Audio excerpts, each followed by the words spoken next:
किरण माने यांची मी वेगळी ओळख करून देण्याची गरज नाही. मराठी सिने जगतालाच काय, महाराष्ट्रातली जी प्रोग्रेसिव्ह मुवमेंट आहे, महाराष्ट्रामध्ये मोदी शहांच्या विरोधात निर्भीडपणे बोलणारे, लिहिणारे जे काही बुद्धिजीवी, साहित्यिक, कलाकार आहेत, त्यातलं एक अत्यंत अग्रक्रमाने येणारं नाव, कोरोना काळामध्ये सुद्धा ज्यांनी अत्यंत ताकदीने सन्मान्य पक्षप्रमुखांचा पक्ष म्हणजे विशेषतः की सेनेचे सदस्य नसताना सुद्धा ज्या ताकदीने मांडला, तो काबिले तारीफ आहे. आणि आम्हाला हे विशेष उल्लेखनीय आहे की हे सगळी मांडणी करत असताना मुलगी झाली हो सारखी मालिका त्यांना सोडावी लागली, पण तरी सुद्धा न डगमगता ते लिहित राहिले, निर्भीडपणे बोलत राहिले, कुठल्याही ट्रोल धाडीला भीक न घालता ते आपली मांडणी करत राहिले. बिग बॉस टॉप 3 मध्ये पोहोचलेला हा माणूस आणि सिंधुताई सपकाळ यासारख्या अनेक गाजलेल्या मालिका केलेला माणूस, आज आम्हाला आनंद आहे की आमच्या कुटुंबामध्ये ते सामील होत आहेत. किरण भैया, मी समजू शकते तुमचं अवघडलेपण, पण मी प्रवेश करतानाही मी सुरुवातीला असंच म्हटलं होतं, मला शब्द आठवतो तो.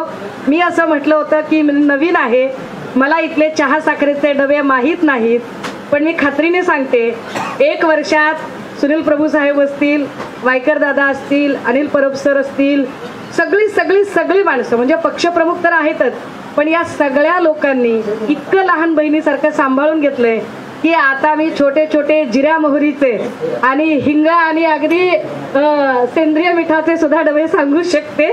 आणि मला असं वाटतं की तुम्ही बिनधास्त या. इथे सरांनी सांगितलं तसं तुम्हाला सुनेसारखं नाही, मुलीसारखं वागवलं जाईल. सर बोलते.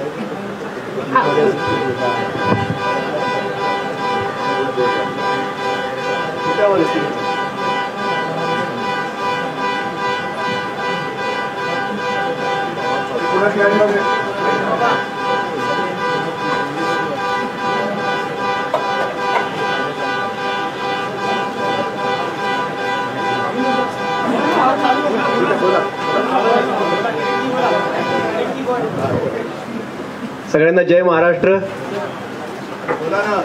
जय महाराष्ट्र. खरंच आहे की शिवसेना सामान्य माणसाला कुठे नेऊन बसवते. मी एक सामान्य कलाकार आहे, सर्वसामान्य घरातला माणूस आहे मी. आणि बऱ्याच जणांना माझ्या या स्टँडचं आश्चर्य वाटलं असेल, बऱ्याच जणांना आनंद झाला असेल, बऱ्याच जणांना मनात शंका असेल. मी एकच सांगतो की मी परिवर्तनाच्या चळवळीत होतो, आहे, कायम राहणार आहे. शिवशाहू फुले आंबेडकरांचे विचार मी मांडत राहिलो, संविधान वाचवण्यासाठी काही माझं मत मांडत राहिलो. आणि आता अचानक ही राजकीय भूमिका का घेत, बऱ्याच जणांना प्रश्न पडत असेल. पण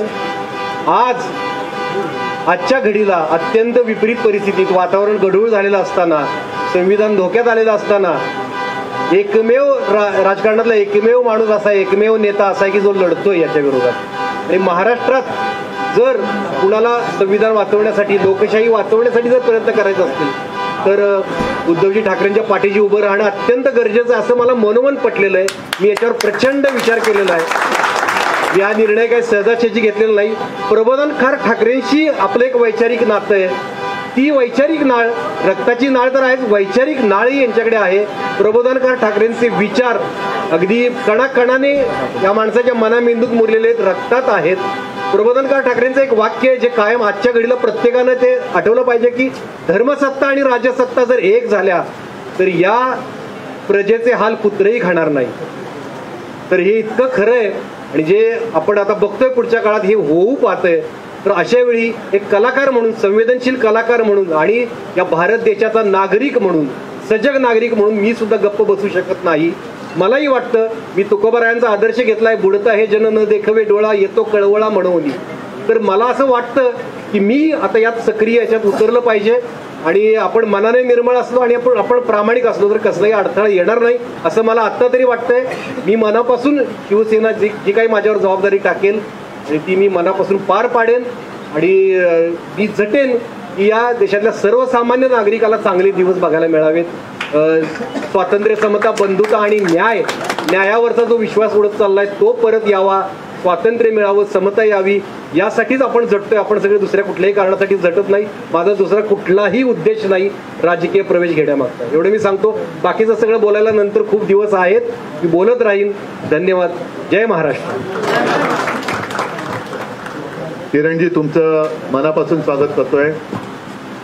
कारण तुम्ही कोणत्याही राजकीय हेतूमुळे नाहीत, हेतूसाठी नाहीत, तर तुम्हाला जे काही चाललंय ते पाहवत नाही. हीच परिस्थिती आमची सुद्धा आहे की जे काही चाललेलं आहे हे असंच चालू राहिलं तर आपला देश हा रसातळाला जाईल.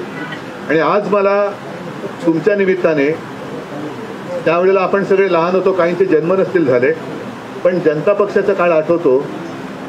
आणीबाणीच्या विरुद्ध अगदी पु ल देशपांडे, दुर्गाबाई भागवत यांच्यासारखे विचारवंत आणि साहित्यिक सुद्धा खुलेआम रस्त्यावरती म्हणजे मैदानात उतरले होते. आज तीच आवश्यकता आहे. कारण तुमच्याकडे एक शब्दांचं वेगळं भांडार आहे आणि जे शब्द आम्हाला सुचू शकत नाही ते तुम्ही यथायोग्य मांडणी करून जनतेला सांगू शकता. आणि एक गोष्ट नक्की आहे की आपल्या दोघांची जी लढाई आहे ती केवळ राजकारणासाठी नाही, तर देशातली लोकशाही, महाराष्ट्रावरती होत असलेला अन्याय याला वाचा फोडण्यासाठीच नव्हे, तर ही लढाई जिंकण्यासाठी चाललेली आहे. तुम्हाला शिवसेनेत कुठेही पश्चाताप होणार नाही आणि तुम्हाला नक्कीच वाटेल की मी जे काय पाऊल उचललं ते योग्यच होतं. एवढंच मी तुम्हाला वचन देतो आणि तुमचं मी स्वागत करतो.